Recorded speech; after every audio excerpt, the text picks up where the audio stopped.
Assalamu alaikum. Today I'm gonna start about 6.03 page 100 compounds of the halogens. Third and last lesson for this chapter. In this lesson we will study about the compounds of halogens, mean when halogens combine with other elements, so they will form the compounds. Are those compounds in which the halogens are present, fluorine, chlorine, bromine or iodine are present, so they are called compounds of halogens. So in this chapter we will study about the two things: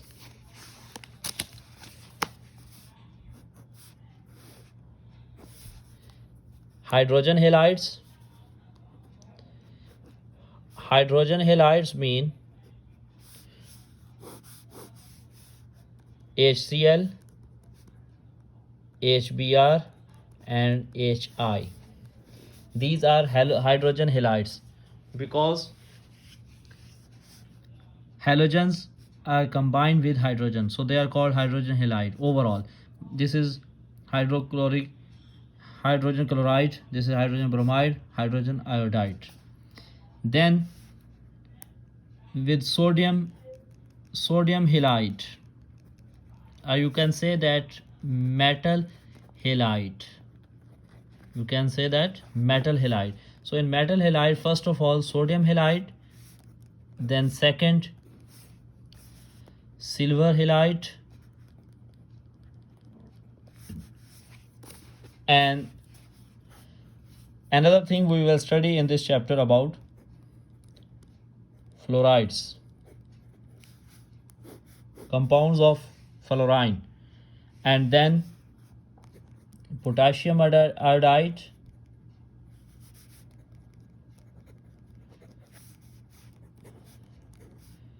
and number 3 CFCs, chlorofluorocarbons. So first of all, about hydrogen halides, the reaction of halogens with hydrogen is called hydrogen halide, and symbolic reaction or equation is H2 plus Cl2. Because both are present in diatomic form, they will form HCl. When we will balance, we will put here 2. So hydrogen combines with chlorine to form hydrochloride gas, and hydrogen will combine with bromine to form hydrogen bromide gas, and then hydrogen will combine with iodine to form hydrogen iodide gas. Therefore, they are forming diatomic molecules. Why they are called diatomic molecules? Diatomic molecules because they have two atoms, one from hydrogen, one hydrogen and one chlorine, bromine or iodine. That's why they are called diatomic molecules. Then we have to study about properties of hydrogen halides. Properties of hydrogen halides. So in this case we have an experiment.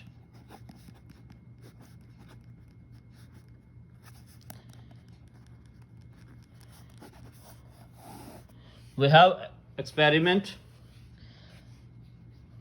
If we have test tube with hydrogen chloride gas and we are putting this test tube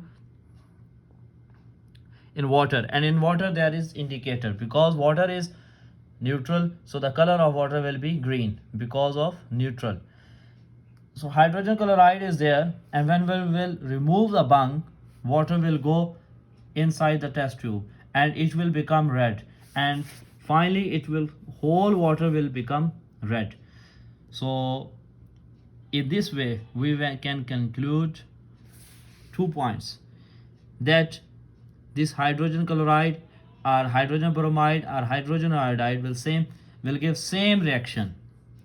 So we can conclude that hydrogen chloride or hydrogen iodide or hydrogen bromide, they are acids. They are acid because when we will put acid, the color will be red.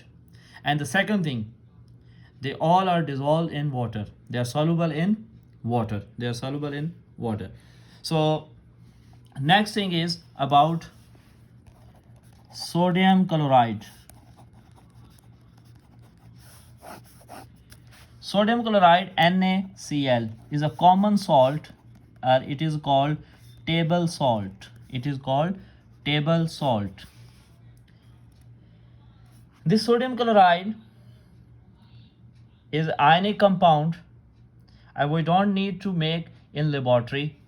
We can make by combining nitrogen ion and chlorine ion, but we don't need to make in laboratory because it is present naturally in a rock form. That is called rock salt. That is called rock salt, or in seawater. So we are eating it, are using in food, so it is very important compound, and we can make in laboratory by burning sodium in chlorine. Next thing is silver halides.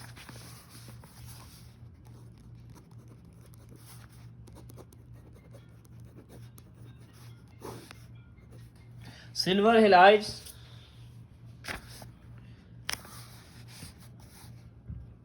we can form by combining silver nitrate and NaCl or NaBr or Na sodium iodide, sodium chloride, sodium bromide, or sodium iodide. Then we can form silver chloride, silver bromide, or silver iodide, plus the common compound will be sodium nitrate in these reactions. Silver chloride color is white, silver bromide color is cream, and silver iodide color is yellow. And these are precipitates. Precipitate mean when two salts, these are salts, silver nitrate and sodium chloride, sodium bromide, or sodium iodide, when two salts are combined with each other, they will form different compounds, and they are insoluble. So in the solution, if there is any insoluble solid, that is called precipitate. That is called precipitate. So these are precipitate, and precipitate color yellow, cream. For silver bromide cream, silver iodide yellow, and silver chloride is white. Actually, what is going on here? Silver ion gain electron. Silver ion, they will gain electron to form silver, so they are reduced. So they are reduced. As you know that when there is gain of electron, that is called reduction. This process is called reduction, and that element is, or that ion is reduced. So it is photochemical reaction. Photochemical reaction mean a reaction in which we need light. Photo comes from the Greek word that means light. That's why we are saying photography or anything, because photo means light. Also, we are using this word in photosynthesis. So photo means light, so synthesis means formation. So because plants are making their food in the presence of the light, that's why the process is called photosynthesis. So photo word comes from Greek word that means, photo is a Greek word that means light. Then there are the fluorides. Fluorides mean those compounds which have fluorine. They are called fluorides. Fluoride compounds are usually toxic in humans, but it has been shown that very small quantities of fluoride in water can help prevent tooth decay. You know that fluoride is used in toothpaste even. They are used for the strength of the teeth. In some areas, depending on the rock, the water already has enough fluoride. In other areas, it is added as water treatment plants in the form of compounds such as sodium fluoride. It is added to many brands of toothpaste too. As I told you that fluorides are used in toothpaste for the teeth. Then potassium iodide, our bodies need tiny traces of iodine to keep the thyroid gland working. Here in throat we need iodine. That's why sometimes without it we would suffer from a disease called goiter. So to be on the safe side, tiny amounts of potassium iodide are often added to the table salt. That's why in the table salt we are also using sodium iodide, or potassium iodide. And potassium iodine is useful for the treatment of goiter. Then CFCs, chlorofluorocarbons, in which there is chlorine, fluorine, and carbon. So there are harmful compounds called chlorofluorocarbons were once widely made. They were cheap, stable, and very useful, for example, as coolants in fridge. Mostly these compounds are used in fridge, and propellants are in aerosols, but they are problematic because they are destroying ozone layer on the atmosphere. When they are going up, they are destroying the ozone layer, and there will be a hole, and overall there will be damage.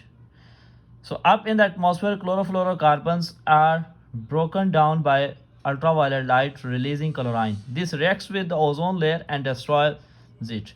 We need the ozone layer to protect us from the sun, so chlorofluorocarbons are now banned. Actually, chlorofluorocarbons, when going up, they are decomposed, and chlorine can react with ozone layer, and it will destroy the ozone layer, and then sunlight will directly come to us, and that will be dangerous. Otherwise, ozone layer is there to filter the light, that dangerous rays will not come to us. So that's why chlorofluorocarbon compounds are banned. In next video I will make the next lesson. I think from the next chapter, not from this chapter. In this chapter only 3 lessons are there, and you have to do end of the chapter lessons, end of the chapter questions. Do the answers, write the answers, and write the answer for 6.1, 6.2, and 6.3. And now I will send you the answers maybe next week for these 3 lessons, inshallah. Thank you very much.